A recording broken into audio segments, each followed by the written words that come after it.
vamos estar lendo a palavra do Senhor, que se encontra em 1 Timóteo, capítulo 3, do versículo 1 e 2.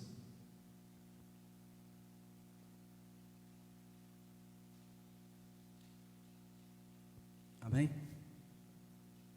Os deveres dos bispos e dos diáconos. Esta é uma palavra fiel. Se alguém deseja o episcopado, excelente obra deseja. Convém, pois, que o bispo seja irrepreensível, marido de uma mulher, vigilante, sóbrio, honesto, hospitaleiro, apto para ensinar. Amém? Vamos estar orando?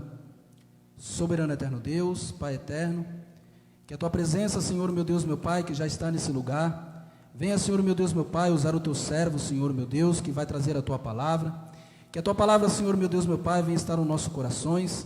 Pai Santo, Pai amado, aquele Senhor meu Deus, meu Pai, que está, Senhor meu Deus, aprendendo a Tua palavra, Senhor meu Deus, nas redes sociais, que Tu venha também, meu Pai, meu Senhor, abençoar a vida dos meus irmãos, que não pôde estar aqui, meu Pai, por causa dessa chuva, que a Tua presença, Teu Espírito Santo venha falar conosco, Pai, em nome do Senhor Jesus, amém.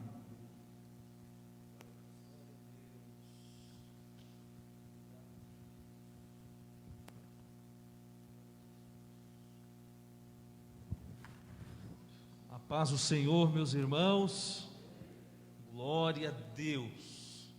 Nesse dia chuvoso e muito frio, é maravilhoso chegar aqui na igreja, na casa do Senhor nosso Deus, essa casa de oração, e contemplar tão vasta multidão. Oh, aleluia! Pelos olhos da fé. Glória a Jesus. Sabemos que no bairro aqui há bastante situações, né? Pontos de alagamento. O pessoal que mora perto dos canais acabam sendo os mais afetados em chuvas como essa, em dias como esse, em que chove a noite toda. Tá ligado aí? Maravilha, vou jogar ali no nosso data show. Mas nós sabemos que também, quando dá e der para ultrapassar as barreiras e os limites e as impossibilidades, nós estamos demonstrando também a nossa fé e a nossa dedicação às coisas do Senhor. Claro, não somos extremos, rigorosos extremamente, mas a gente sabe que tem outros que aproveitam do momento para dar justificativas, mas a maioria dos irmãos, grande parte dos irmãos, realmente tem essa impossibilidade, essa dificuldade, e nós entendemos isto. Porém, queridos, eu quero dizer algo para os irmãos. Imagine se fosse o Senhor Jesus a dar pretextos às nossas orações e diante dos nossos problemas e necessidades. Senhor, eu preciso que o Senhor haja nisso. Mas está um frio, está uma chuva. Senhor, eu estou né? A gente não consegue dar essa justificativa nem mesmo aos nossos patrões, aos nossos clientes. Quer nem saber, querido, não tem frio, não tem chuva, dá um jeito de chegar, dá um jeito de aparecer. Agora, diante do patrão dos patrões, querido, diante do nosso Senhor e Salvador Jesus Cristo, nós devemos fazer de tudo. Não deu para fazer de tudo, não deu, não dá mesmo, aí tudo bem, porque os dias maus chegam, e aí, querido, não importa o frio, não importa a chuva, vai chegar. Se tiver despreparado, desequipado, aí não há como se socorrer, somente naquilo que você depositou aos pés do Senhor Jesus. Hoje nós vamos falar rapidamente, pelo menos até as 9h10 no máximo, sobre o obreiro irrepreensível.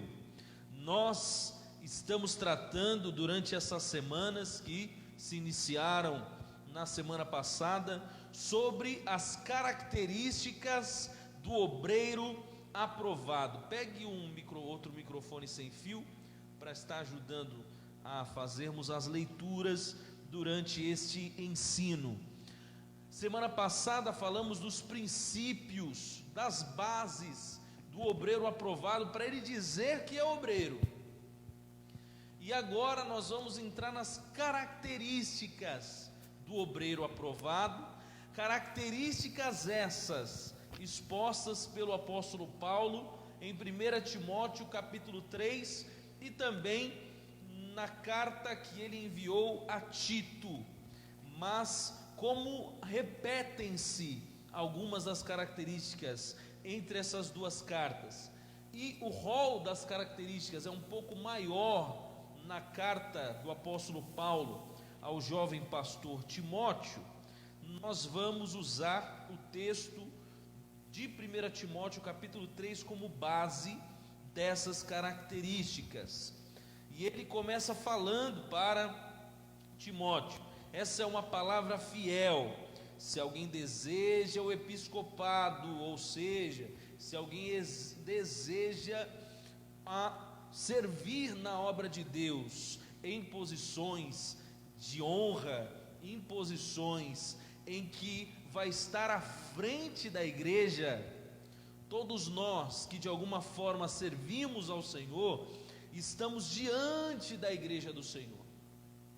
Tem pessoas que querem servir ao Senhor, dizem que servem ao Senhor e se esquecem que essa posição de episcopos, de episcopado, é uma posição em que a igreja está olhando para você. Portanto, aquele que serve a igreja nessas posições de obreiro tem que dar o devido valor e prestar contas à igreja dos seus atos e dos seus comportamentos. E é isso que o apóstolo Paulo está dizendo. É como se ele estivesse escrevendo: aquele que deseja estar em destaque, que a igreja esteja olhando para o seu trabalho, para a igreja estar olhando para como serve, tem algumas características a serem adotadas para ser realmente alguém aprovado nesse ministério. Aí ele diz: convém, pois, é necessário que o bispo, que o presbítero, que o obreiro seja irrepreensível. É aqui que eu vou me ater nessa noite, na primeira característica que o apóstolo Paulo ele dá aos obreiros. A primeira advertência do apóstolo Paulo a Timóteo acerca das qualidades do obreiro de valor é que possua uma conduta irrepreensível para calar a boca de Satanás e de seus asseclas. O que a irrepreensibilidade faz na vida do obreiro?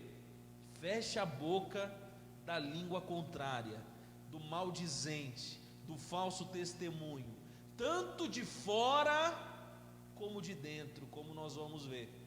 Porque nós não trabalhamos na igreja do Senhor, não somos obreiros do Senhor apenas para os de dentro. Aqueles que estão fora também estão olhando para a gente.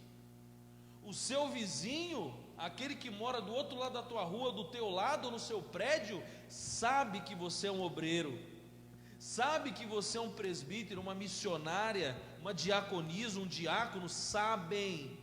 Por isso que nós devemos andar irrepreensíveis também em face deles, também para eles, para não sermos motivo de escândalo para a igreja do Senhor. Então, a primeira coisa que temos que ter em mente é que o obreiro deve ser irrepreensível, tanto para os de dentro como para os de fora.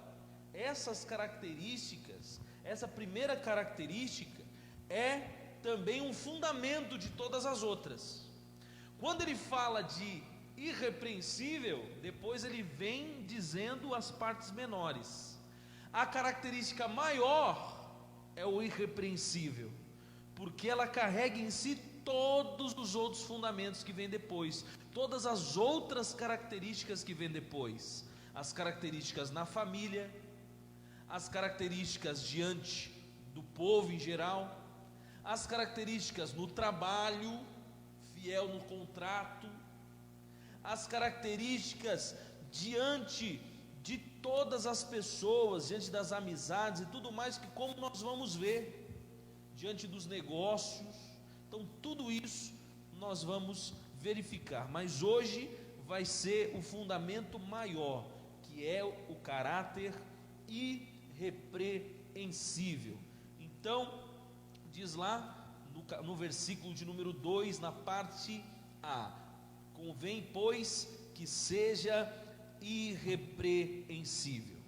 Vimos no ensino anterior que o obreiro aprovado para iniciar um ministério verdadeiro e fiel deve estar fundamentado em alguns princípios, né? Os princípios que nós vimos: a sujeição à autoridade constituída por Deus na igreja. Quem não se sujeita à autoridade. E por surpresa nossa, foi a aula do CFO que nós iniciamos na terça-feira, né? Presbítero Ivan, nossa irmã Jaqueline, são aí participantes do CFO, teologia pastoral, porque Deus atribuiu essa atividade, essa autoridade nas mãos dos homens. 1 Timóteo, as cartas ao Timóteo são cartas pastorais, portanto está dizendo os requisitos que os homens devem adotar para realmente serem a imagem, a semelhança de Deus e um modelo de atuação divina no meio do povo de Deus, né? E é isso que nós devemos guardar.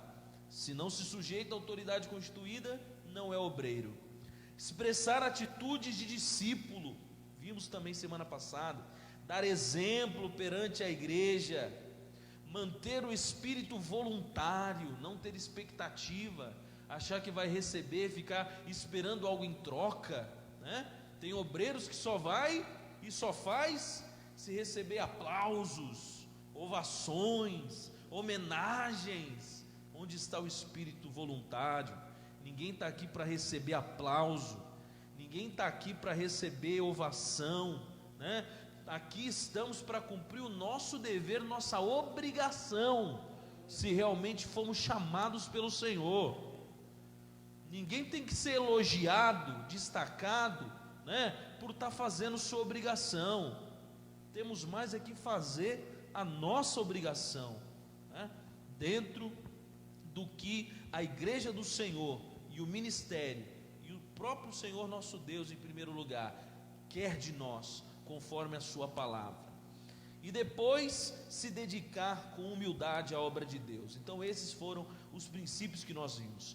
Passando desse estágio, se você já foi aprovado nessas bases, nesses princípios, aí você encontra a primeira, aí você dá de cara com a primeira característica: irrepreensível. Nossa, como passar por essa porta? Eu não me preocupo com a opinião de ninguém. Ih, querido, já está errado, porque irrepreensível, como nós dissemos aqui, é diante da igreja, diante até dos que estão fora, dando exemplo para os de dentro e os de fora, tampando as brechas, para ninguém ter o que falar de ti, do seu comportamento no ministério e de como você atua no que Deus colocou nas suas mãos para fazer, né? Passando do estágio, o obreiro deverá expressar qualidades específicas na sua conduta, dentre elas um comportamento irrepreensível perante Deus e a igreja do Senhor, a quem deve prestar contas do seu trabalho, assim como o nosso Senhor nada nos escondeu. O Senhor Jesus dava contas a nós de coisas espirituais maravilhosas, e Ele disse: nada escondi de vocês. O obreiro que se esconde através dos seus próprios comportamentos, dizendo que não tem nada a esclarecer para a igreja, nada a esclarecer para o pastor, nada a esclarecer para os ministérios acerca das suas atitudes, está errado, porque o próprio Jesus foi claro diante de nós. Quem pode ler aí? João capítulo 18, versículo 20. Vamos ler esse versículo. Amém, pastor? Pode ler, querido. Versículo 20, capítulo 18, diz assim: Jesus respondeu: eu falei abertamente ao mundo, eu sempre ensinei na sinagoga e no templo, onde todos os judeus se ajuntaram, e nada disso em oculto. Eu nada escondi de ninguém. Minhas atitudes, meus comportamentos, julgue, fale, mas dentro daquilo que eu expressei, claramente, abertamente, Jesus não tinha medo de repreensão, porque andava em retidão, andava da maneira correta, e é esse o modelo que nós devemos adotar, né? Vamos lá, vamos iniciar. O que é ser irrepreensível? Em primeiro lugar, é necessário que se diga que não é errado ser chamado a atenção. Tem gente que acha que ser irrepreensível é nunca ser chamado a atenção, e não é isso, é nunca errar, é não ter defeitos, não é isso. Ser irrepreensível é você até ouvir a repreensão, mas não repetir o mesmo erro. Você pode ouvir uma vez, por falta de conhecimento. Agora, se você conhece e continua, aí você é repreensível, aí você é repreendido, porque você sabe que você está errado, tem o pleno conhecimento, mas não deixa de errar, continua errando, e aí que está o caráter repreensível. Não se está aqui querendo afirmar que apenas pelo fato de sermos obreiros da casa de Deus, nós não teremos erros na nossa caminhada. Teremos erros, falhas, mas o obreiro que é irrepreensível não fica caindo no mesmo erro 2, 3, 4. Na segunda vez, querido, já é repreensível, porque ouviu a repreensão e não se corrigiu, né? Não se corrigiu, não entrou no caminho certo. Na verdade, a irrepreensibilidade é uma atitude voltada ao esforço. Você manter um caráter irrepreensível não é só errar e ser chamado a atenção, evitar errar e não ser chamado a atenção. Ter um caráter irrepreensível é o seu esforço para que isso não aconteça.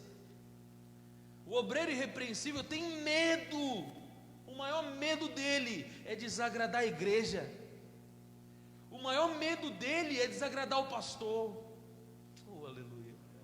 O maior medo dele é desagradar o Senhor Jesus, o maior medo dele é desagradar o ministério que reconheceu o seu caráter e levou para ser destaque entre seus irmãos. Esse é o maior medo do obreiro irrepreensível. Ele fala: eu não vou ser repreendido, eu tenho que fazer a coisa certa. Davi expressou esse medo de ser repreendido pelo Senhor. Senhor, olha, sonda-me, quando eu deito, quando eu levanto, quando eu ando, vê se há em mim algum caminho mau e guia-me pelo caminho certo. Eu não quero ser apanhado em erro, Senhor, eu quero ser irrepreensível. É um esforço. Se eu errar é porque eu fiz de tudo e não fui forte o suficiente para deixar de errar. Por isso que João diz: filhinhos, falo isso para que não erreis, não pequeis, se esforça. Mas se errar, você tem um advogado que vai falar: não faça isso de novo. E depois, quando você se levantar de novo, mantenha a conduta irrepreensível e não faça de novo. Assim que é o caráter irrepreensível. É uma atitude, um esforço para fazer o melhor que podemos, para não errar. Se você está fazendo, faça essa pergunta para você mesmo nesse momento: você está fazendo o melhor possível para entregar um serviço santo, certo, agradável, correto diante da igreja do Senhor? sem falha, está fazendo o possível, é força fazer o possível. Ser irrepreensível, em primeiro momento, é um ato de vontade. Repita comigo: eu quero ser um obreiro irrepreensível. Oh, aleluia! É um ato de vontade. Eu quero ser um obreiro irrepreensível. Eu vou me esforçar para ser irrepreensível. Agora o obreiro repreensível está nem aí. Se falar mal, falou. Se me repreender, tudo bem. Esse, querido, já está excluído, não serve, porque não se importa, porque desfaz do próprio ofício que Deus colocou na mão para fazer. Temos que ser obreiros irrepreensíveis. É um ato de vontade. Devemos querer sermos irrepreensíveis. Se formos sensíveis à voz de Deus e cheios do Espírito, o próprio desenvolvimento em nós do fruto do Espírito nos ajuda a mantermos essa conduta, né? Ah, mas eu não consigo, tem algo em mim, no meu temperamento. Olha para o fruto do Espírito, se encha dele. Um dos gomos do fruto do Espírito é a temperança. Temperamento é o quê? Algo muito temperado. Eu sou um camarada muito apimentado, então tira um pouco dessa pimenta, tempera certo. Eu sou um camarada salgado, eu falo mesmo, se não gostar, tempera direito, está mal temperado. Temperança, um dos frutos do Espírito.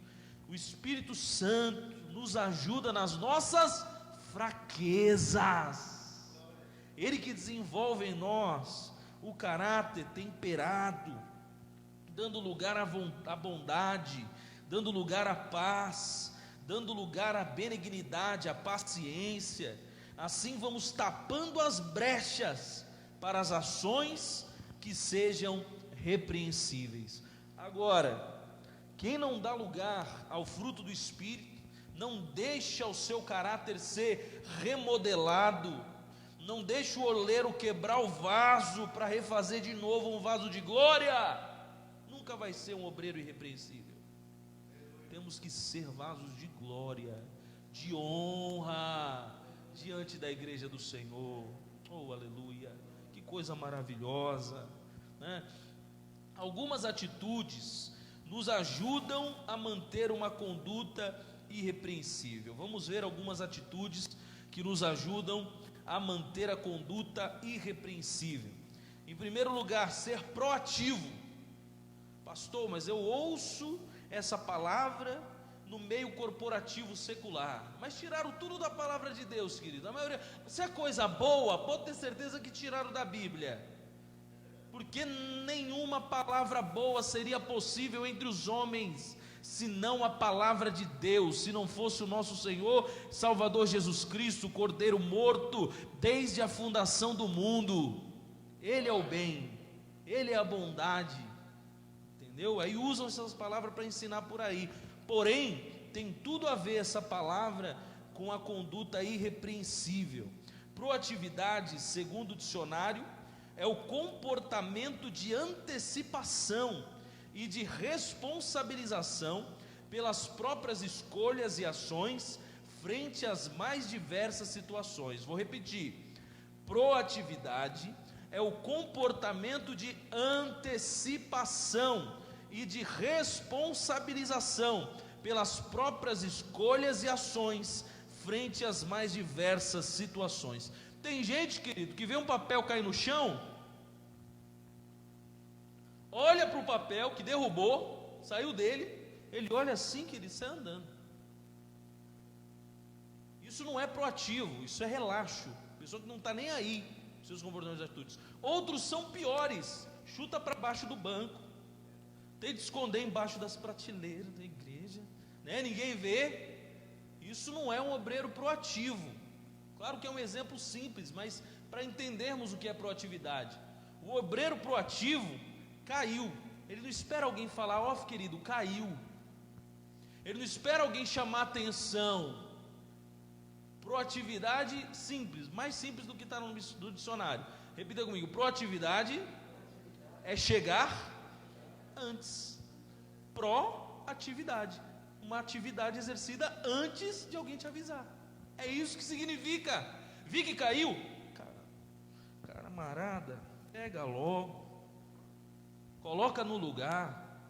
Viu que quebrou? Arruma. Eu vou esperar o pastor chegar aqui para resolver esse negócio. Pastor não chegou a tempo, já faz, já liga os microfones, liga os cabos, liga tudo, faz, não fica esperando. Tem gente que espera ser repreendido, por isso que nunca vai ser repreensível. Se ele não se incomodar, vou continuar. Querido, já está com um caráter maculado, né, de repreensibilidade. Agora, aquele que quer manter uma conduta irrepreensível, já resolve antes. Falou alguma coisa errada, se você tem um fruto do Espírito na sua vida, você sabe muito bem o que é isso. Ofendeu alguém por palavra, fica na tua cabeça: rapaz, eu preciso resolver aquilo, eu preciso pedir perdão. Aí, ó, o espírito proativo. Antes que vire uma confusão maior, um problema maior, você vai e resolve.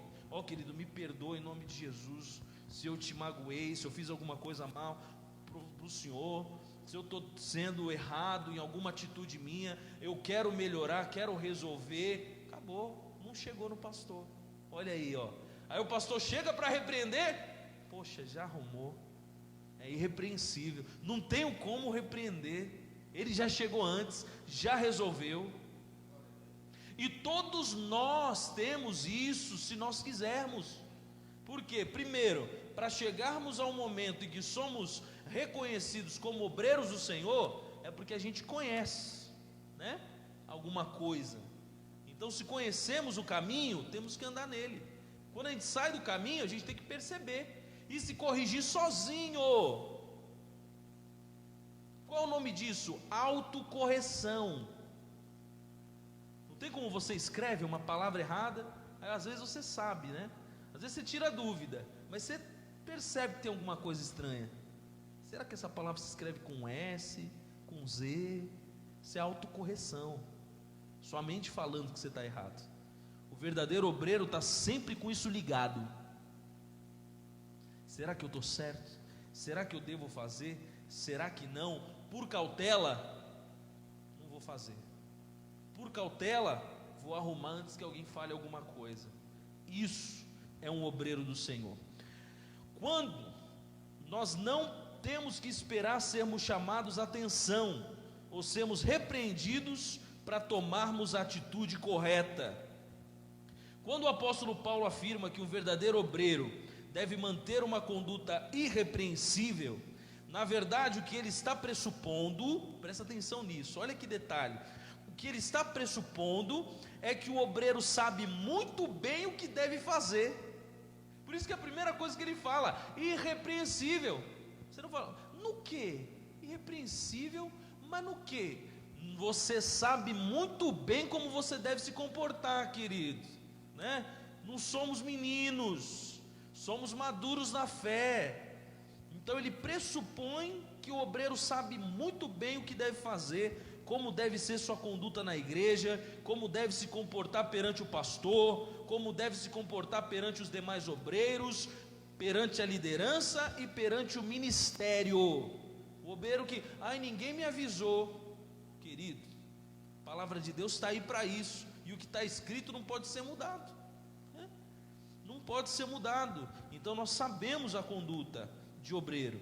Assim, o próprio obreiro que já foi devidamente formado e preparado para o ministério, deve desenvolver uma atitude de preservar os teus comportamentos e atitude.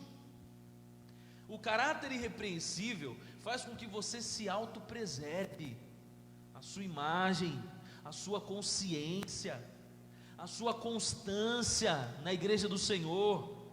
Você não atrasa o seu crescimento ministerial, o seu desenvolvimento na fé, porque cada repreensão que nós tomamos atrasa, querido, a nossa vida, porque gera uma falta de confiança, tanto da igreja, que não vai dar bom testemunho, como do pastor e do ministério, que não vai confiar que o obreiro aprendeu da maneira correta.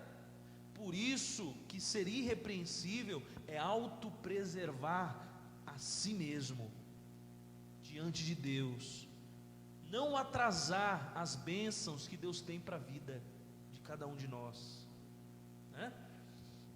Tem gente que atrasa porque não quer manter a conduta irrepreensível. Assim, o obreiro, preservando seus comportamentos e atitudes, prevendo, né, ele prevê as consequências antes delas chegarem. Um exemplo disso são os discípulos, em João capítulo 6, versículos 5 a 9. Leia aí rapidinho, João capítulo 6, versículos 5 a 9. Jesus está diante da multidão, aquelas 5.000 pessoas. Aí olha o que Jesus faz. Eu quero ver a atitude dos discípulos. Glória a Deus. Eu quero ver o que os discípulos vão fazer. Leia aí, leia aí. 6, 5, 9, né? Isso, capítulo 6, versículos 5 a 9. Mas dizia isto para experimentar, porque ele bem sabia o que havia de fazer. Vê o versículo 4, versículo 4 a 9 então. E a Páscoa, a festa dos judeus, estava próxima. Então Jesus levantou os olhos e vendo que uma grande multidão vinha ter com ele, olha aí, ó, disse a Filipe: onde compraremos pão para estes comerem? Presta atenção, para um pouquinho, imagina, Olha, uma multidão, um monte de gente, né?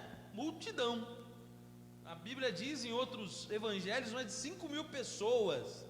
Ele olha para Felipe e pergunta para ele: aonde a gente vai comprar pão para alimentar esse povo, hein? Né? A atitude de uns vai falar, pode pensar, não, nem se um carro forte capotar aqui e sair dinheiro para a gente, não tem como uma multidão dessa comprar. E é o que Felipe pensa. E a palavra diz, olha o que diz no versículo 5, né? Então Jesus, levantando os olhos e vendo que uma grande multidão vinha então é o 6. ter com ele, é o 6. mas dizia isto para o experimentar, Dizia isso para o experimentar. porque Qual ele vai ser a atitude deles? Como eles vão agir? Olha a ação. Experimentar que está dizendo, eu quero provar, ver como eles vão agir, o que eles vão fazer. Se vão ir para trás, vão falar, não dá para fazer nada, ou eles vão tomar uma atitude de alguma coisa. porque bem sabia o que havia de fazer. Felipe respondeu-lhe: 200 dinheiros de pão, olha aí, Olha lá, ó. não lhe bastarão, para que cada um deles tome um pouco. Não vai bastar, Senhor, não dá. Felipe falou, não dá. Mas olha o que o André fez. E um dos seus discípulos, André, irmão de Simão Pedro, disse-lhe: está aqui um rapaz que tem 5 pães de cevada e 2 peixinhos, mas que é isso para tantos? Ainda duvidou, mas pelo menos ele fez alguma coisa. Teve uma ação. Senhor, está aqui. É o que a gente consegue. Vê que eu falei que o irrepreensível, ele faz tudo que está no seu alcance. É o que eu posso, Senhor. Chegou um rapaz aqui, se ele fosse ignorar, podia olhar para aqueles 5 pães, falar, tem 5 milhões de pessoas aqui, vai para casa, moleque, vai procurar sua mãe. Ele falou, não, vem aqui. Senhor, é o que a gente conseguiu. Esse é o obreiro irrepreensível, né? Ele faz o que ele pode, o que ele consegue, para não ser repreendido pelo Senhor, né? Aí o Senhor olha para ele e olha para aqueles 5 pães e 2 peixes. Poderia muitas coisas acontecerem, mas podia não ser suficiente aqueles 5 pães, mas foi o início de uma atitude que manifestou o milagre de Jesus. Se não fosse a atitude de levar alguma coisa, o milagre não teria acontecido, né? André levou ao Senhor pelo menos alguma coisa. Não poderia André ter ignorado o menino? Poderia ter também ignorado as palavras de Jesus? Impossível isso, mestre, né? Não, o objetivo de Jesus era provar a proatividade dos discípulos. Então André entregou alguma coisa. Isso mostra o que para a gente? O verdadeiro discípulo, ele não dá desculpa. Tem obreiro, querido, pelo amor de Deus, vive de desculpa atrás de desculpa, justificativa atrás de justificativa. Não dá por isso, não dá por aquilo. Não consigo hoje por causa disso, aquilo, amanhã por causa daquilo. Tem gente, querido, que pela falta de confiança vira carta marcada, de tanta desculpa que dá, né? Mas não é para isso que ele nos chamou para dar resultado. Oh, aleluia. Repita comigo: o obreiro aprovado não dá desculpa, dá resultado. Oh, aleluia. Mesmo que o resultado seja pequeno, querido, mas é o início de grandes milagres na vida do verdadeiro obreiro, da verdadeira obreira, né? Não dá desculpa, resolve o que tem que ser resolvido, avalia seus próprios atos e se endireita antes que chegue a repreensão. Olha aí, antes da repreensão. Isso é proatividade. Em segundo lugar, os atos do obreiro irrepreensível: aceitar as regras do reino de Deus e andar nessas boas obras. O obreiro, ele se torna irrepreensível por quê? Porque ele entendeu, assimilou que o reino de Deus tem regras, tem ordem, e decidiu andar conforme essas regras e essas boas obras. O obreiro repreensível ignora, acha que pode fazer o que quiser, na hora que quiser, andar do jeito que quiser, e aí é sempre repreensível, né? Ignora que o reino de Deus tem ordem, tem regras. Desde o Antigo Testamento, o Senhor demonstrou ao povo de Israel que é um Deus de organização, um Deus que estabelece regras e zela para que sejam cumpridas. Ah, pastor, mas isso é o Antigo Testamento. No Novo Testamento isso mudou, agora é a graça deixa a gente andar como quiser, fazer o que a gente quiser, na hora que a gente quiser. Querido, isso vai te levar para o inferno. Você não está na graça, você está fazendo graça com as coisas de Deus, totalmente diferente. No Novo Testamento não é diferente. O Senhor mantém o fundamento na lei e nos profetas. Ah, Jesus não revogou tudo? Não. A graça cobra mais, a graça exige mais, principalmente do verdadeiro obreiro e da verdadeira obreira. E nossa repreensão é mais dura do que a dos escribas e fariseus. Os escribas e fariseus andavam tudo certinho, dentro da lei, fazia tudo, né? Porém, fazia por ganância, para se achar os melhores, os santarrões. Aí Jesus diz para os discípulos: se a sua justiça não exceder, não for maior da desses escribas e fariseus, de modo nenhum entrarão no reino de Deus. Vamos ver? Mateus capítulo 5, versículo 20. Quem pode ler? Leia aí, por gentileza. Mateus 5:20. Porque vos digo que, se a vossa justiça não exceder as dos escribas e dos fariseus, de modo nenhum entrareis no reino dos céus. Querido, cuidado. Se você acha que o reino do céu não tem regra, não tem lei, não tem ordem, vai ficar para o lado de fora. Ah, Senhor, mas eu disse Senhor, Senhor, eu orava, os demônios fugiam, ia para a praça, um monte de gente se convertia. Que Jesus diz: aparte-se de mim, que eu não vos conheço. Você não andou como deve andar, você não se comportou como deve se comportar. Leia aí o versículo 17 e 18 também. Não cuideis que vim destruir a lei ou os profetas. Não se confunda, não vim destruir a lei ou os profetas. Não vim para arrogar, mas cumprir. Porque em verdade vos digo que até que os céus e a terra passem, nenhuma jota ou um tio se omitirá da lei, sem que todo seja cumprido. Então, Deus, ele continua o mesmo. O Deus que exigia no Antigo Testamento santidade, retidão, obediência. É o mesmo Deus que exige no Novo Testamento, na graça também, e ainda mais. Por quê? Porque nós temos o sacrifício do Filho, e se nós ignoramos isso, a ira dele cai sobre nós. Não queremos experimentar da ira de Deus, por isso devemos nos manter fiéis e obedientes, Aleluia. andando em santidade e obediência com o Senhor. Isso significa que as balizas que nos guiam no ministério são fortes. As balizas que nos guiam no ministério são fortes, pois visam o nosso aperfeiçoamento de caráter, e nisso está a necessidade de andarmos em crescimento espiritual. Tem gente que não anda mais em crescimento espiritual, anda em estagnação espiritual, né?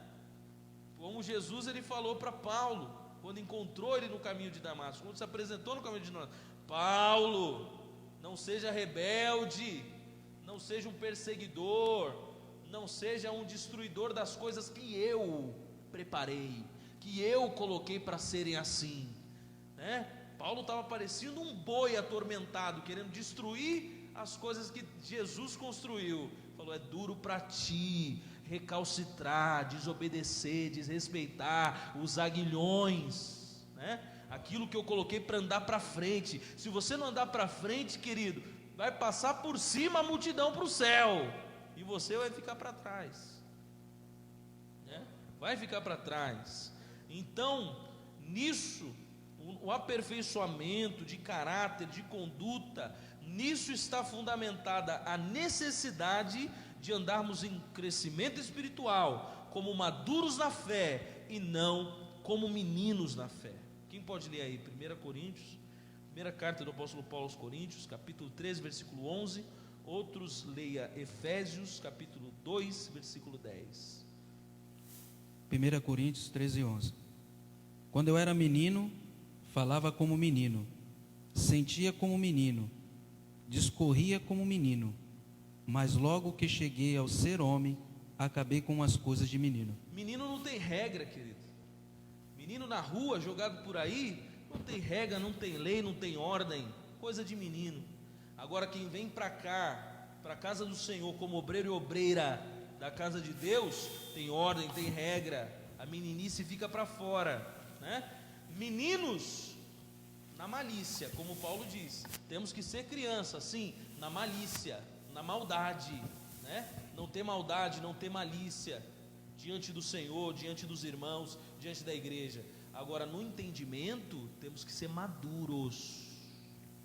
No entendimento, no modo de proceder, de caminhar, temos que ser maduros. Então, aceitar as regras do reino de Deus. Efésios 2:10. Leia aí, querido, por gentileza. Efésios capítulo 2, versículo 10. Olha, quem deixou as regras, as boas obras, para nós andarmos nelas? Olha quem criou em nós. Porque somos feitura sua, criados em Cristo Jesus, para as boas obras, as quais Deus preparou para que andássemos nelas. Se Deus preparou, querido, não tente mudar, não tente montar sua própria opinião, seu próprio conceito, né? Você vai ser repreendido. Você vai ser repreendido. Não vai dar certo. Anda segundo Ele preparou, conforme está escrito, conforme está estabelecido. Aí sim, o verdadeiro obreiro irrepreensível anda no caminho certo, nas regras do reino de Deus, nas boas obras. Em terceiro lugar, um obreiro irrepreensível, ele é irrepreensível para não dar motivo à censura. Olha o que está escrito em 2 Coríntios capítulo 6, versículo 3. Paulo ele escreve assim, ó: não dando nós escândalo em coisa alguma. Em coisa alguma. Ah, pastor, Opa, desligou ali? Não sei. Voltou. Não dando desculpa em coisa alguma. Ah, pastor, quebrei um objeto da igreja, alguma coisa. Olha, não vou fazer nada, estou nem aí. Pode parecer uma coisa pequena, mas se você não tiver um sentimento de arrumar algo, de se consertar, de fazer a coisa certa, é coisa alguma, seja pequena, seja grande, é motivo de escândalo. É motivo de escândalo, seja o que for, né? Não dando nós escândalo em coisa alguma, para que o nosso ministério não seja censurado. Ó censura! Aquele que não anda segundo o caráter irrepreensível, ele tem sobre si a censura, dos de dentro e dos de fora. Censura significa desaprovação, opinião de um censor, que visa a proteção de interesses de uma organização. Isso que significa censura, se você colocar, né? De uma organização, seja de Estado, seja de alguma empresa, tem um órgão censor, uma ouvidoria, né? Olha, alguma coisa errada aí está no procedimento de um atendente que me atendeu, me ofendeu, falou alguma coisa, a ouvidoria vai apurar. Aí o que ele diz? Olha, desculpa, essa não é a política da empresa, desculpa se você foi ofendido, porque isso não faz parte das nossas diretrizes. Querido, os ímpios, né, fazem de tudo para que não seja um motivo de censura seus funcionários, seus procedimentos, porque nós, salvos o Senhor, crente, temos que estar dando motivo à censura dentro e fora da igreja, né? Tem que alguém vir aqui falar da mal conduta de alguém, falar que não está dentro dos padrões da palavra de Deus. Querido, é uma vergonha ser repreendido por estar fora dos padrões divinos, né? Então Paulo, ele deixa isso muito claro: não dê motivo de escândalo em coisa alguma, para que o nosso ministério não seja censurado. Quem pode ser um censor? Eis a pergunta: quem pode ser um censor? Só não tem aquela frase, essa frase diabólica, querido, que muitas pessoas colocavam. Lembra o tempo do Orkut, falecido Orkut, a primeira rede social que bombou no Brasil? Colocava debaixo: só Deus pode me julgar, né? Colocavam lá, colocava atrás do carro, só Deus pode me julgar. Querido, isso é antibíblico, totalmente antibíblico.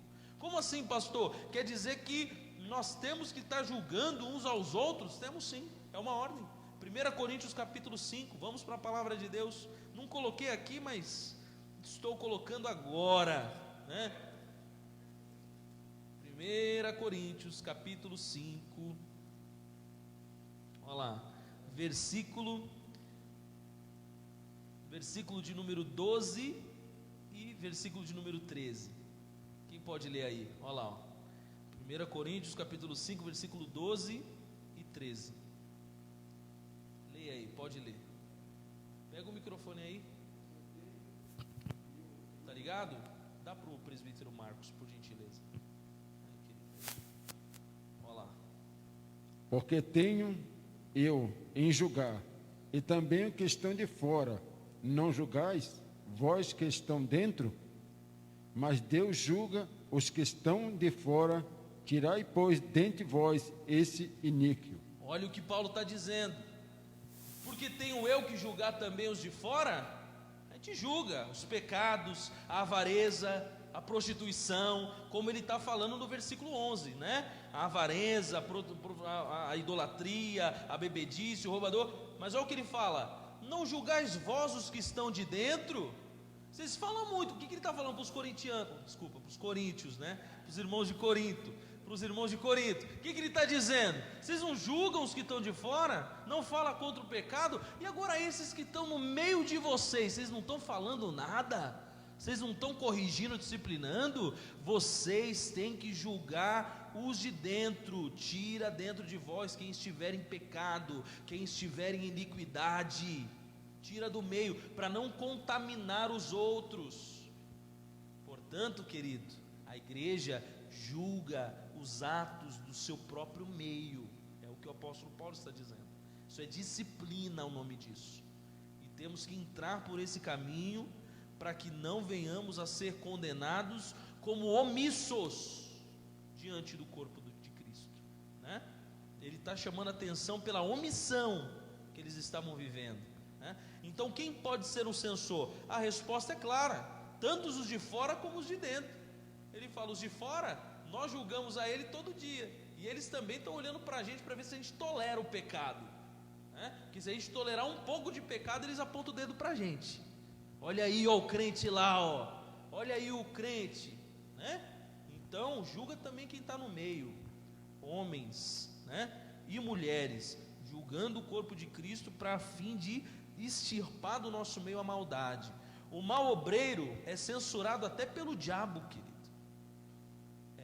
Ele é censurado até pelo diabo. Ora, ele olha para a conduta, mostra a conduta, faz a festa na vida da pessoa, né? E ainda conhece a palavra de Deus e ainda expõe, em claro, olha aí, ó, é o crente, olha o que ele fez, olha o que aprontou. Querido, é algo terrível, é uma vergonha, um escândalo para o Evangelho. Jesus, nosso maior exemplo. Agora o segundo tópico da nossa lição de hoje. Jesus, nosso maior exemplo de irrepreensibilidade. É o nosso modelo. Quando o apóstolo Paulo diz, mantenha a conduta irrepreensível, é necessário. Por quê? Porque o nosso mestre nos ensinou assim. Jesus nos mostrou que nós devemos andar assim. Foi Ele é o nosso maior exemplo, nossa maior referência de conduta irrepreensível. Em primeiro lugar, como a Bíblia nos mostra isso, os fariseus procuravam acusações contra ele e não achavam. Leia aí, um lê Marcos capítulo 3, versículo 1 a 2, outro lê Lucas capítulo 6, versículo 7. Nesses versículos é quando ele curava no sábado. Aí eles iam tentar alguma coisa para pegá-lo e não conseguiam. Evangelho de Marcos, capítulo 3, versículo 1 a 2. Outro irmão lê Lucas 6 e 7. Marcos 3, 1 a 2. E outra vez entrou na sinagoga, e estava ali um homem que tinha uma das mãos mirrada, e estava observando se curava no sábado, para que o acusassem. Para o quê? Para que o acusassem. Eles queriam ver um motivo para repreendê-lo, para chamar a atenção de Jesus, né? Vamos ver Lucas capítulo 6 e 7. Leia aí, querido. Lucas 6 e 7. E os escribas e os fariseus atentavam nele. Curaria no sábado, para quem acharem de que o acusar. Olha aí, ó. Os acusadores estão por aí, queridos. E tem o espírito da acusação que vem do diabo, o espírito demoníaco, né? Que aquele que não guarda um caráter irrepreensível, ele acaba com essa pessoa, acaba com o futuro, acaba com as pretensões ministeriais da vida, com a dignidade, com o respeito que tem no próprio meio do corpo de Cristo. Destrói. É o espírito maligno do acusador. Perseguia, sondava, tentava razões, mas não encontrava nada. Quando Jesus ensinava, olha isso, esse espírito da acusação não suportava Jesus ensinando, ficava jogando perguntas, indagando, tentando fazer ele cansar, para entrar em contradição em alguma coisa, para se enrolar e acusar ele de alguma coisa. Vê aí, Lucas capítulo 11, versículos 53 a 54. Lucas capítulo 11, versículos 53 a 54. Evidencia Jesus ensinando e eles com esse comportamento tentando fazer com que eles se contradizessem em alguma coisa. 53 ao 54. A 54. Ai de vós, doutores da lei, que 53, né? 53 a 54. E dizendo-lhe ele isso, começaram os escribas e os fariseus a apertá-lo fortemente. Apertarem fortemente. Ia Ele ensinando e eles apertando ele. Ia fazê-lo falar acerca de muitas coisas. Fazendo falar acerca de muito. Olha que maldade. Não, vamos ver. Vamos tirar tudo que ele tem. Vamos fazer perguntas capciosas para que a gente pegue erro nele. Armando-lhe ciladas, Armando ciladas. a fim de apanharem da sua boca alguma coisa para o acusarem. A fim de apanhar alguma coisa da sua boca. Olha isso. Olha isso. Faziam conluios, tramavam planos para pegá-lo em algum motivo para prendê-lo, né? Faziam organizações, se juntavam um e outro. Não, vamos dar um jeito de fazer ele errar. Ele é aquele que está acima da repreensão. Não conseguimos pegar até agora. Começaram a se juntar, começaram a se organizar em grupos para pegar Jesus em erro, para repreendê-lo. Lê aí Lucas 20, versículo 20.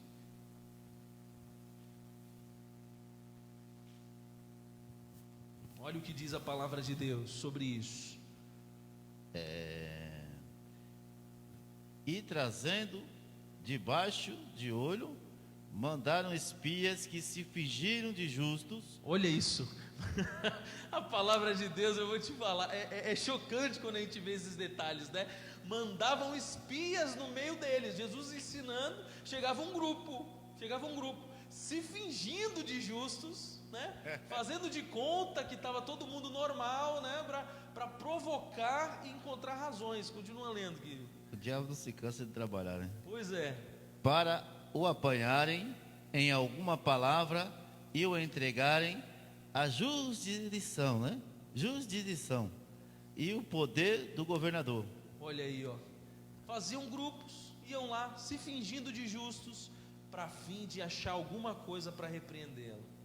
Olha, e Jesus em tudo isso, querido, se mantendo santo, justo, fiel, verdadeiro, não deixando de cumprir seu ministério, porque aquele que anda assim com Jesus não tem medo, porque está acima. O grau da irrepreensibilidade, ser irrepreensível, te faz andar por cima, sem medo dessas pessoas, desse tipo de situação, desse comportamento demoníaco, que quer pegar algo, que quer destruir, né?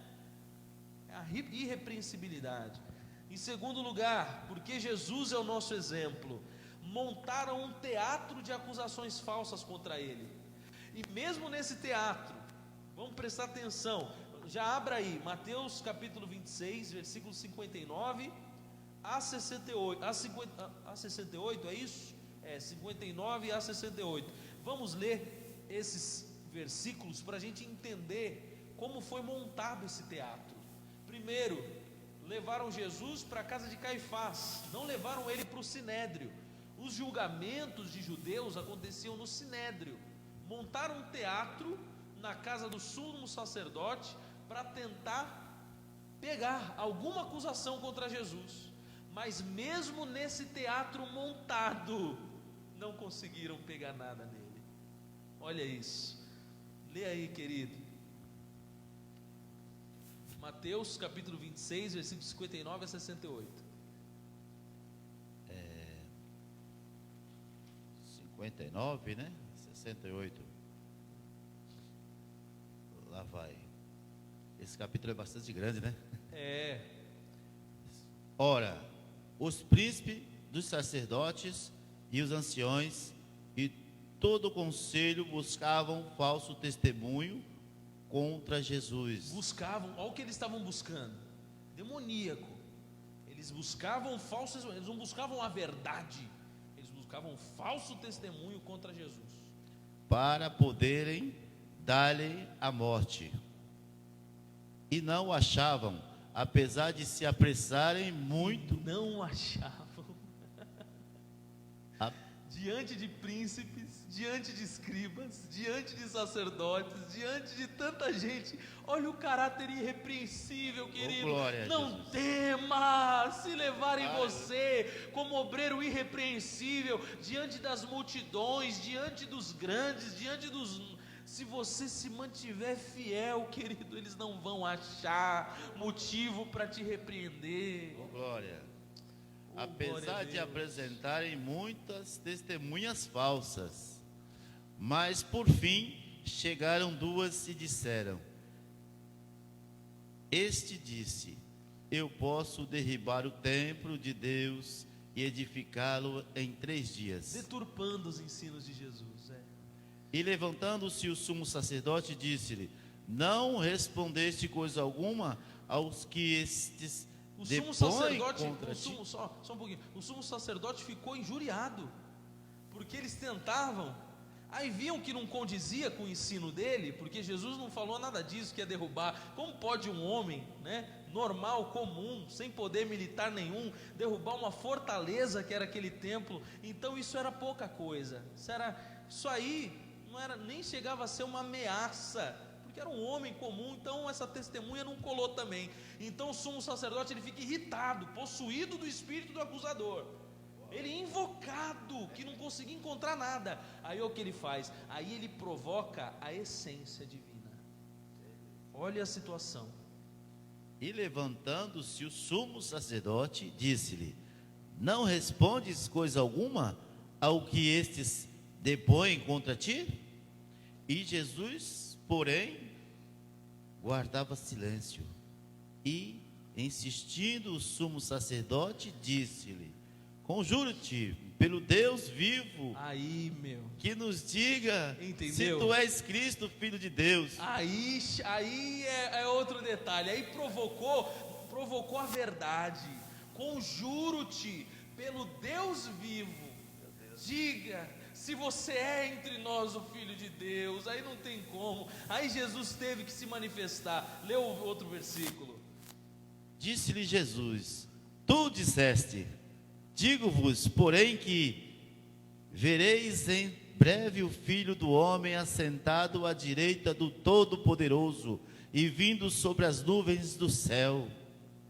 Então o sumo sacerdote rasgou as suas vestes, dizendo: Blasfemou. Está vendo? Para que precisamos ainda de testemunhas. Eis que bem ouviste agora a sua blasfêmia. Que vos parece? E eles respondendo, disseram: É réu de morte. Olha a repreensão que eles encontraram. A verdade. Provocaram para ele dizer que é filho de Deus. Por isso que quando eles vão até Pilatos no tribunal, e Pilatos, ele escreve qual é a acusação dele, né? E ele escreve na acusação: Inri, né? Judeorum, judeu, Christus, Jesus Cristo, Judissum judiarum, Jesus Cristo, o rei dos judeus. Quando ele escreve isso em latim, Jesus Cristo, o rei dos judeus, eles falam: não é isso que ele é. Não é isso que ele é, não foi isso que aconteceu. Mas foi por isso que vocês colocaram lá Jesus Cristo, o rei dos judeus. Ele fala: não, troca, Pilatos, escreve assim: ele disse que é o rei dos judeus. Aí Pilatos olha para eles e diz: o que eu escrevi, ele é o rei dos judeus. Oh, aleluia. Vocês disseram para que ele fosse para a cruz com essa acusação. Então o que eu escrevi, Não, escreve que ele disse que ele é. Não, o que eu escrevi, se essa é a acusação, aí está: ele é o rei dos judeus. Oh, aleluia. Numa repreensão que eles achavam que era uma verdade irrepreensível, que ele é o dono da glória. Oh, aleluia. Por isso que Pilatos olhou para ele no tribunal e não viu nenhuma repreensão nele. Pilatos, ele disse diante de todos os sacerdotes: eu não encontro motivo nenhum para acusá-lo. A mulher de Pilatos disse no tribunal: não entre na causa desse justo, porque nessa noite eu muito sofri por causa dele. Oh, aleluia. Será que temos alguém para nos chamar de justos? Será que temos alguém hoje que virá diante da igreja do Senhor, diante de nós, dizer: Ele é irrepreensível, ela é irrepreensível, ela tem guardado a justiça de Deus, tem sido um bom obreiro, tem sido uma boa obreira? Será que nós temos alguém que poderia hoje nos defender diante da igreja do Senhor, querido? Será que somos o modelo de Jesus? Assim como Ele, damos bom testemunho. Oh, aleluia! É esse modelo que devemos seguir. Por último lugar, terceiro e último tópico do nosso ensino de hoje: obreiros repreensíveis e suas consequências. Como nós dissemos no começo, ninguém está isento de sofrer repreensões, não importa qual cargo ou posição que adote no ministério. Porém, a diferença entre um obreiro que se aperfeiçoa e outro que é rejeitado é que o que se aperfeiçoa no ministério recebeu a repreensão e corrigiu o seu comportamento, enquanto o que é rejeitado permaneceu em suas condutas erradas por mais de diversas oportunidades que fossem dadas a ele. Mantém na conduta errada. Um exemplo disso, em primeiro lugar, é Pedro, né?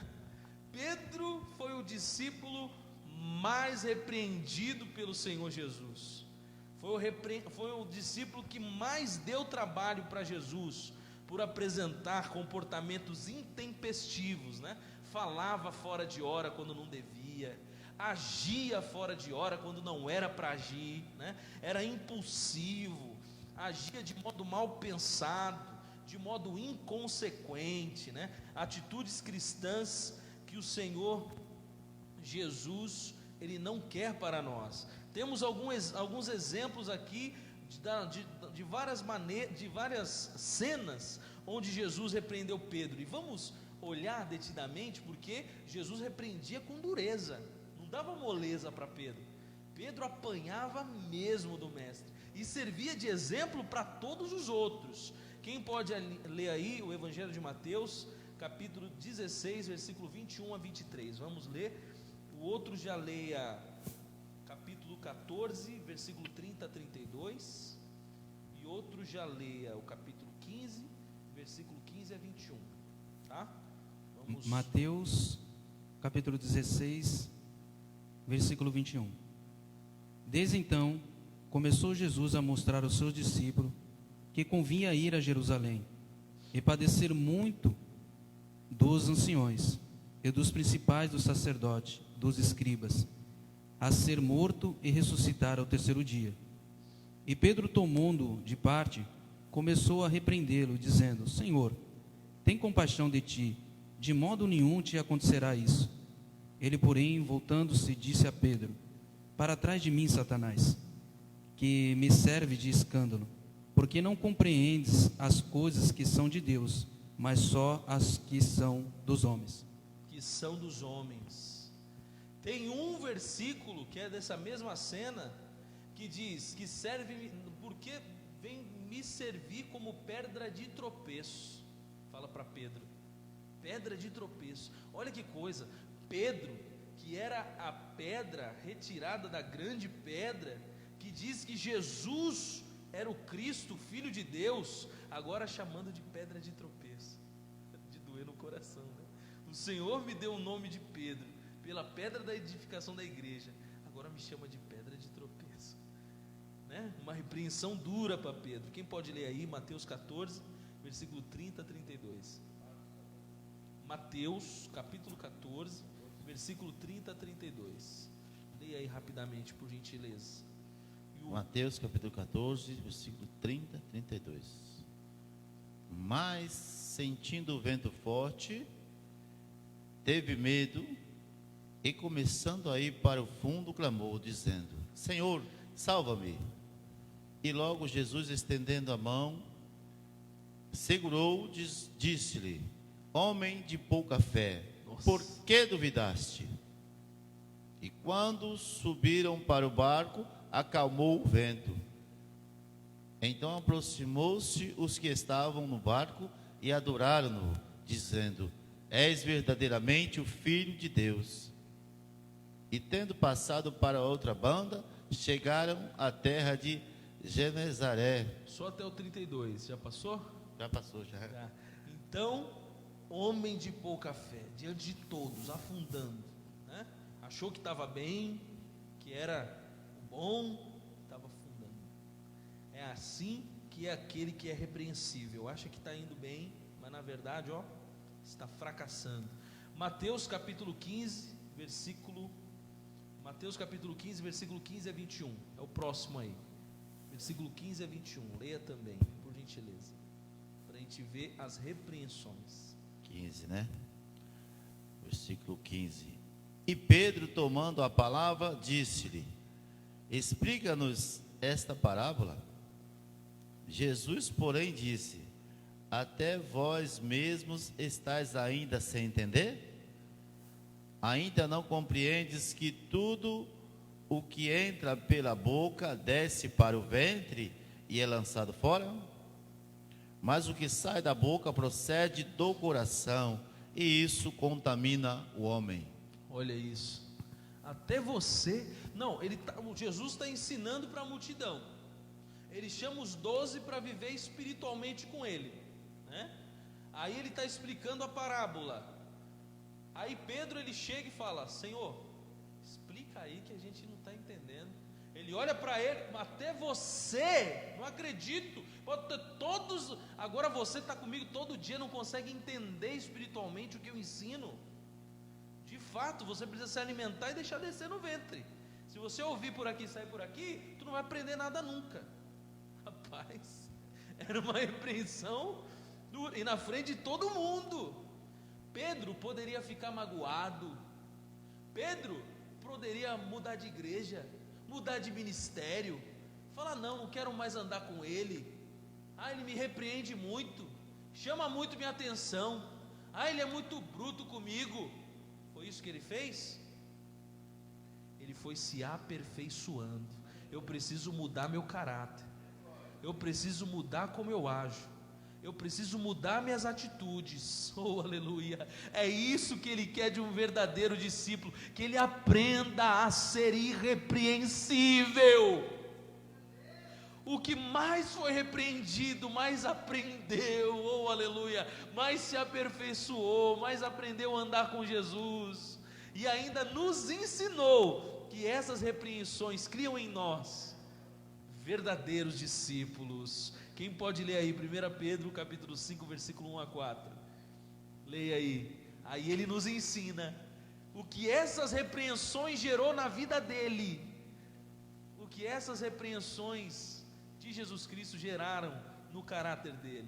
1 Pedro capítulo 1, 5, versículo 1 a 4.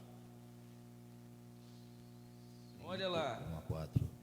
Aos presbíteros que estão entre vós, admoesto eu, vos advirto, que sou também presbítero com eles, eu fui assim um discípulo como vocês, e testemunha das aflições de Cristo, e participante da glória que se há de revelar. Apacentai o rebanho de Deus que está entre vós, tendo cuidado dele, não por fora, mas voluntariamente, nem por top ganância, mas de ânimo pronto. Pode continuar. Nem como tendo domínio sobre a herança de Deus, mas servindo de exemplo ao rebanho. E quando aparecer o sumo pastor, alcançareis a incorruptível coroa de glória. Aleluia. Mantenha seu caráter irrepreensível. Aprendemos muito até aqui, né? Vamos nos aperfeiçoar com o que aprendemos e nunca recuar, voltar para trás. Agora Judas, rapidamente. Judas, ele não... Se você procurar Jesus repreendendo Judas, nem no Getsêmani, ele repreende Judas. Ele chama Judas de amigo. Para que vieste? Nunca lhe repreendi, Nunca chamei sua atenção. Você sempre se comportou como um amigo. Para que vieste? E ali, o ato final da vida desse homem, né? Judas se manifestava conforme lhe convinha, só que ele se manifestava com falsa piedade. Oh, porque ela está quebrando esse perfume e colocando nos pés de Jesus? Perfume caro, que desperdício. Aí João escreve, mas dizia isso não porque tinha o coração, né, caridoso, mas porque era ladrão. João escreve lá, entre parênteses, ele dá uma pausa na narrativa para falar o que tinha no coração daquele homem, né? A proximidade com Jesus, andar com Jesus todo dia. Eu estou com Jesus todo dia, estou com Ele, né? Ele não me repreende, estou direitinho. Não significou nada.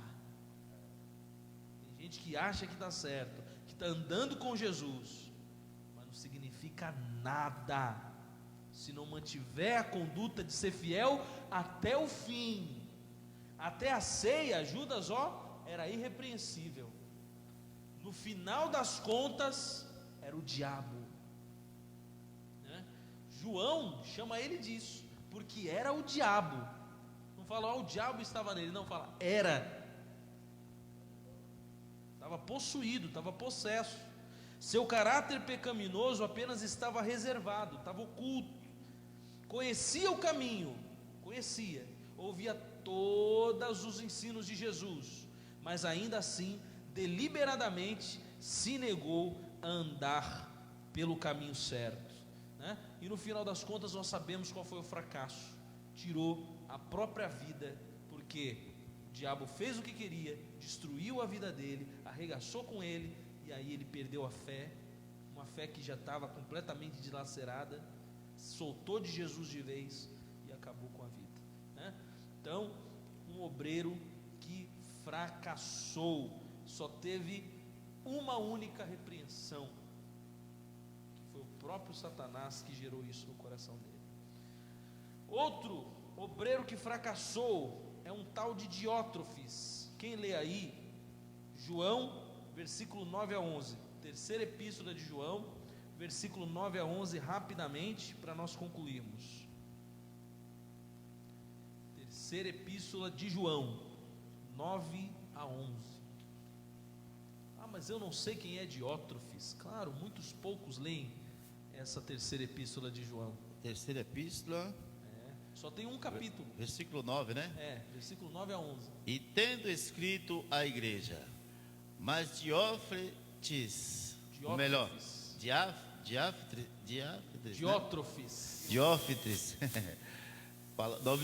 Nome difícil. E não é todo dia que a gente lê também esse nome. que procura ter entre eles o primado, não nos concede. Não nos recebe, né? Melhor.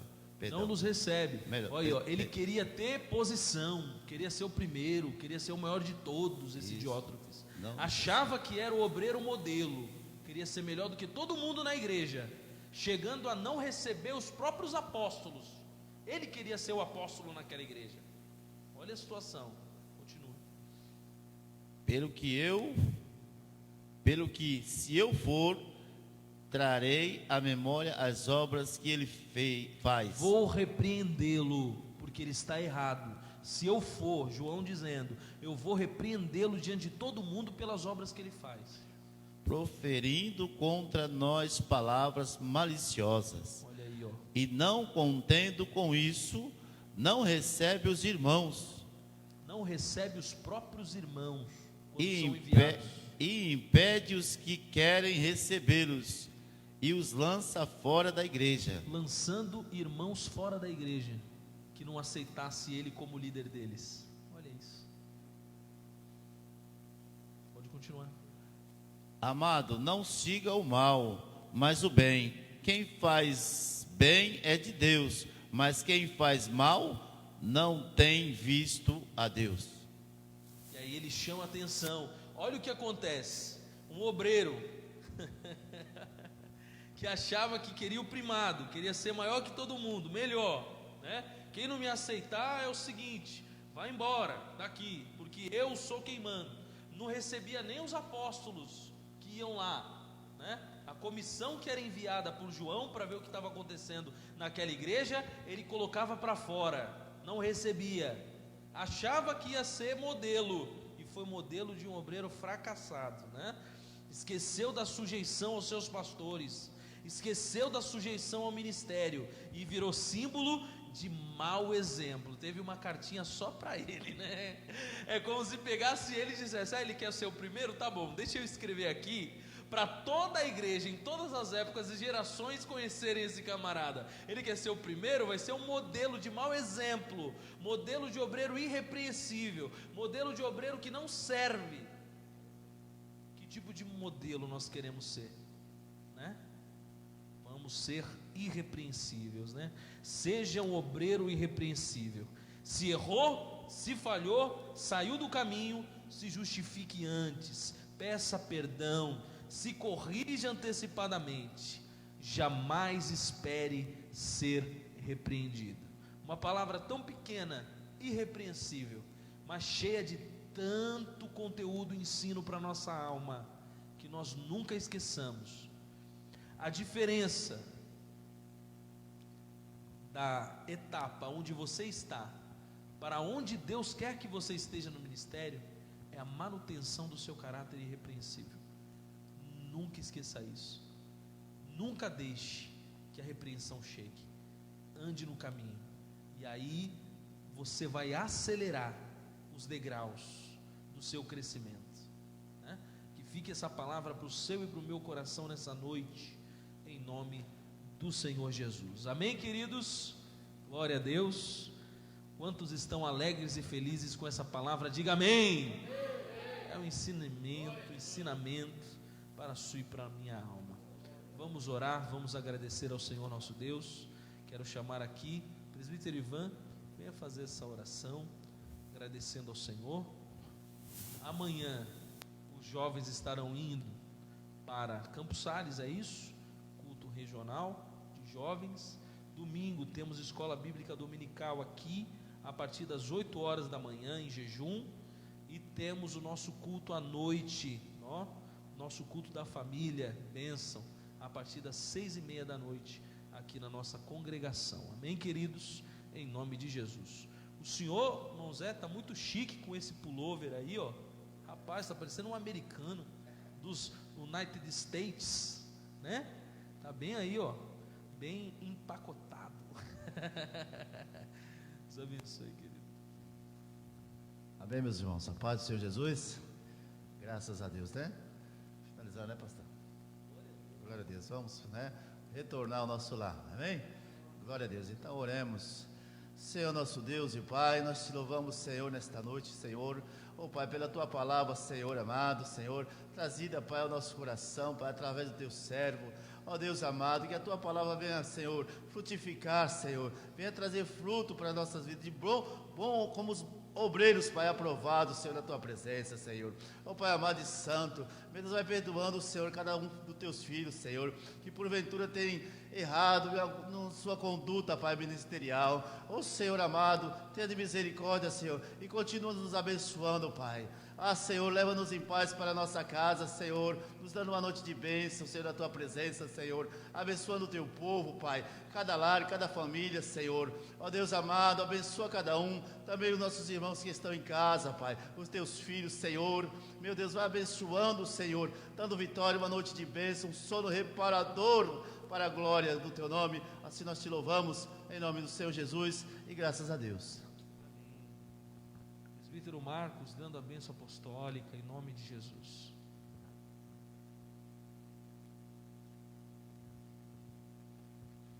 Levanta as vossas mãos. Que o grande amor de Deus, que a graça do nosso Senhor Jesus Cristo e a doce consolações do Espírito Santo de Deus esteja na vida de cada um dos meus irmãos e todos digam: Deus abençoe em nome do Senhor Jesus.